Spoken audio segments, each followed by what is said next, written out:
itong mga nagke-question sa resulta, yung bote nila nawawala, nadadagdagan.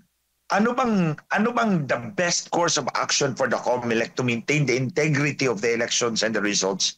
Siyempre, pagbigyan nila tayo. Magbukas tayo ng mga presinto across the country randomly. Yung true random ha. At tayo ang pipili. Hindi pwede ang COMELEC. Kasi kung ang COMELEC, din babagsak ulit yan as a self-audit mechanism. Hindi acceptable yan. It has to be an independent audit. Independent in the sense na tayo ang pipili kung saang lugar magbubukas, bibilangin natin ang mano-mano to check. Hindi pwedeng si COMELEC because that would be self-audit. It's not acceptable. And meron na akong experience niyan, mga kababayan. Pumasok kami doon sa headquarters nila sa COMELEC Intramuros. Pinapili kami sa laptop. Akala namin walang daya. Na-discovery ko, dinaya na pala kami sa laptop. So mismo, ang COMELEC mismo, dinaya kami sa laptop.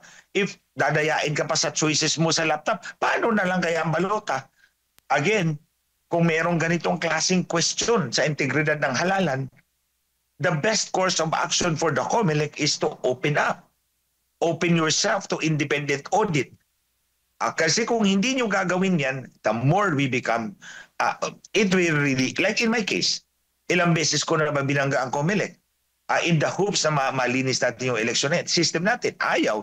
So, on my part, yung puso ko, yung isip ko, hindi na talaga mababago sa isipan ko. Mandaraya yung taong nandyan sa harap ng screen ninyo.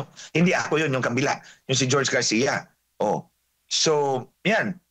Hindi na talaga mawawala yan sa atin. And kung hindi sila action, then ano pang gagawin natin? We have to force them to do it para malinis natin yung election system natin.